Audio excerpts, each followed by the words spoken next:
Hello everyone, welcome back to my channel. और दोस्तों, ठंड बढ़ गई है मगर पढ़ाई तो जरूरी है और पढ़ना भी जरूरी है। तो आज मैं पढ़ाऊंगा आपको क्या, कंपाउंड माइक्रोस्कोप। इससे पहले मैंने माइक्रोस्कोप डाला था पार्ट, वो आप जरूर देख लेना। उसमें मैंने सारे इंपॉर्टेंट पॉइंट्स ले रखे थे और आज डायग्राम के साथ बताऊंगा कि कैसे आप कंपाउंड माइक्रोस्कोप एक्सप्लेन करेंगे और कौन कौन से इसके मैग्निफिकेशन जो फॉर्मूले है वो इंपॉर्टेंट है, वो भी जरूर देख लेना।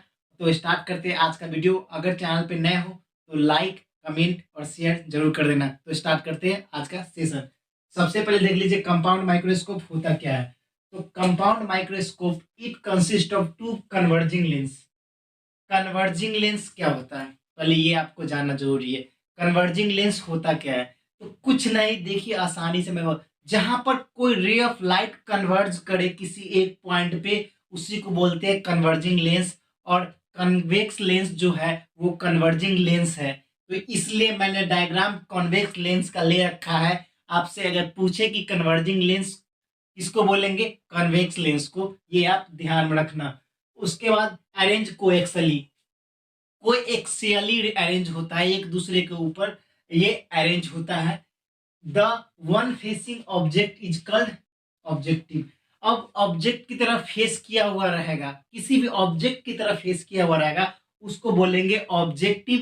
And one close to the eye, और एक आई के आंखों के नजदीक होते हैं उसको बोलते हैं आई पीस। बहुत सारे बच्चे कंफ्यूज होते हैं कि ऑब्जेक्टिव और आई पीस होता क्या है। जो ऑब्जेक्ट की तरफ फेस किया हुआ रहेगा क्या, ये लेंस, उसको बोलेंगे ऑब्जेक्टिव। और एक है क्या, वन क्लोज टू द आई, वो आई के नजदीक रहेगा, उसको बोलेंगे आई पीस। ये ध्यान में रखना।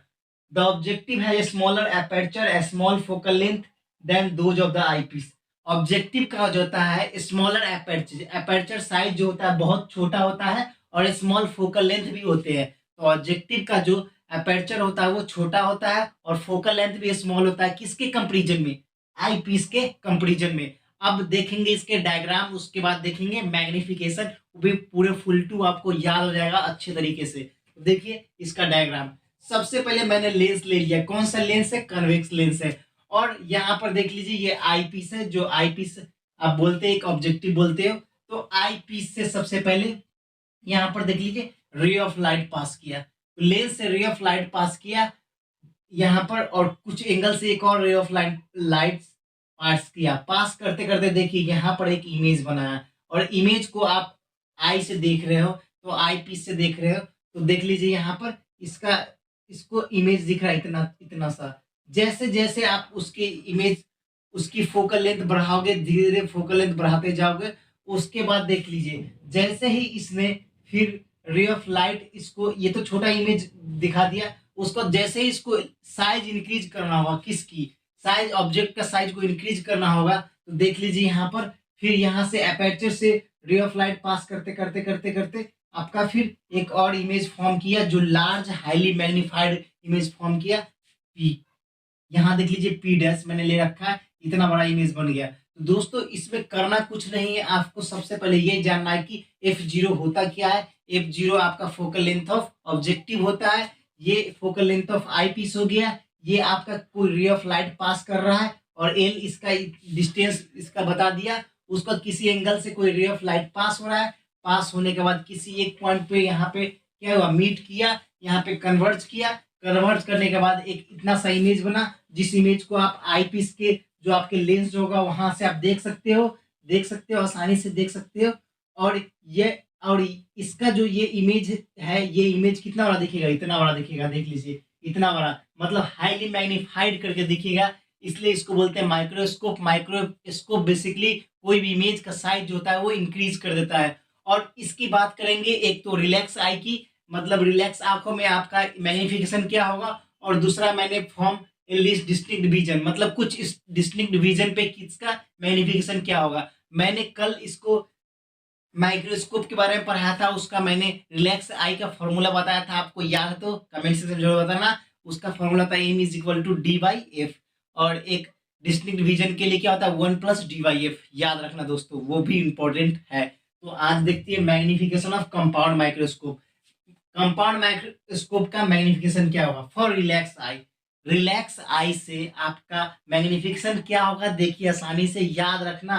ये जो है ये लेंथ ऑफ माइक्रोस्कोप ये एग्जाम में पूछा गया था एनडीए के इसी फॉर्मूला पे, तो आप याद रखना। For relax eyes M infinitive, F infinitive रहते हैं रिलैक्स आई के लिए, तो क्या हो जाएगा -v0/u0। अब पूछेगो सर v0 क्या है, आपको मैंने कितना बार बता रखा है, v जो होता है इमेज के लिए होता है, इमेज किसका ऑब्जेक्टिव के लिए, और u0 वो भी ऑब्जेक्टिव के लिए, तो -v0 u0 dy/fe। d यहाँ पर क्या है, d आपका यहाँ पर क्या हो जाएगा, आपका d यहाँ पर कुछ डिस्टेंस होगा, fe हो जाएगा focal length of eye piece का फोकल लेंथ लेंगे। तो आप याद रखना for relax eyes M infinity is equal to -v0 u0 d बटा में fe, ये याद रख लेना। उसके बाद in position of length of microscope, अगर पोजीशन फाइंड करना है किसके, माइक्रोस्कोप का लेंथ ऑफ माइक्रोस्कोप, देन कैसे फाइंड करेंगे, तो L infinity is equals to v0 plus fe, मतलब आपका जो इमेज का ऑब्जेक्टिव का और फोकल लेंथ किसका आई पीस का यूज करेंगे, उससे आप आसानी से position length of microscope find कर लोगे। उसके बाद बात करते हैं when final image is form at least distance and distinct division, मतलब फाइनल इमेज आपका कुछ डिस्टेंस लिस्ट डिस्टेंस पर आएगा और डिस्टिंक्ट डिवीजन पे, तो कैसे इसको कैलकुलेट करने का, इसका मैग्निफिकेशन भी इंपॉर्टेंट है। दोनों सेम कर रहा है, वहां पर बस v0/u0 नहीं था, बस बाकी सेम ही था, इसमें कोई चेंज नहीं थे। रिलैक्स साइज का भी वहां पर माइक्रोस्कोप का था क्या d/fe, और वहां पर जब डिस्टिंक्ट डिवीजन होता है वहां पर था 1 + dy/fe। यहाँ पर सिर्फ आपका इमेज और ऑब्जेक्ट का क्या डिस्टेंस जो होता है उसको यहाँ पर लगा गया है और निगेटिव साइन और कुछ नहीं, तो मैग्निफिकेशन यहाँ पे क्या हो जाएगा, और इसका इमेज कैसा बनेगा दोस्तों, ये आप कमेंट्स में मुझे बताना जरूर। तो एम डी मतलब कुछ डिस्टिंक्ट विजन कुछ डिस्टेंस दिया हुआ रहेगा, तो कैसे कैलकुलेट करेंगे, -v0 बटा में u0 1 + d/fe, बस यहाँ पर 1 + d/fe, और यहाँ पर v0 क्या है, distance of first image from object lens, मतलब पहला जो है distance of first image from object lens से जो डिस्टेंस है उसका, और u0 object from objective lens किसका, ऑब्जेक्ट फ्रॉम ऑब्जेक्टिव लेंस, और किसका first object from objective lens, तो फर्स्ट ऑब्जेक्ट का ऑब्जेक्टिव लेंस का क्या हो जाएगा, वो ये u0 हो जाएगा। अगर यहाँ पे लेंथ ऑफ माइक्रोस्कोप, लेंथ से हमेशा क्वेश्चन आता है, इससे तो आपको हमेशा क्वेश्चन पूछा जाएगा लेंथ ऑफ माइक्रोस्कोप क्या होता है। तो लेंथ ऑफ माइक्रोस्कोप जब भी आपको फाइंड करना हो तो आपको लगाएंगे किसके लिए, डिस्टिंक्ट डिवीजन के लिए एल डी, डिस्टिंक्ट डिवीजन कुछ डिस्टेंस होगा उसके लिए v0 प्लस क्या u e, v0 plus u e, v0 plus u e, ये याद रख लेना, आपको आपके एग्जाम के लिए बहुत इंपॉर्टेंट है। u0 क्या हो जाएगा, आईपीस क्या ऑब्जेक्ट का, आईपीस वो भी किसका ऑब्जेक्ट का, मतलब यहाँ पर क्या हो जाएगा, ये जो होगा क्या यू किसका हो जाएगा, जल्दी बताओ, ऑब्जेक्ट का, और भी किस पर, आई पीस पर, और ये क्या हो जाएगा इमेज, वो भी क्या किस पे, ऑब्जेक्टिव पे, या ऑब्जेक्टिव के लिए, या आई पीस के लिए, ये किसके लिए है, या ऑब्जेक्ट ऑन आई पीस और ये इमेज ऑन ऑब्जेक्टिव, याद रखना दोस्तों, इसमें कंफ्यूज मत होना। तो ये फॉर्मूला ये इंपॉर्टेंट है और ये आपके लिए इंपॉर्टेंट है, इस सबको नोट डाउन कर ले, और याद रखना कि ऑब्जेक्टिव का जो होता है स्मॉल एपर्चर होता है, स्मॉल फोकल लेंथ होता है, आपसे ऑब्जेक्टिव में सीधा इससे क्वेश्चन डाल सकता है, आपसे पूछ दिया जाए कि कंपाउंड माइक्रोस्कोप में जो आपका आईपीस ऑब्जेक्टिव होता है उसका फोकल लेंथ आईपीस से छोटा है होता है, या लार्ज होता है, या स्मॉल होता है, या वेरी स्मॉल होता है, तो आप याद रखना स्मॉल एपर्चर भी होता है और स्मॉल फोकल लेंथ भी होता है, किसके कंपैरिजन में, आईपीस के कंपैरिजन में। तो दोस्तों आई होप आपको वीडियो ये अच्छा लगा होगा,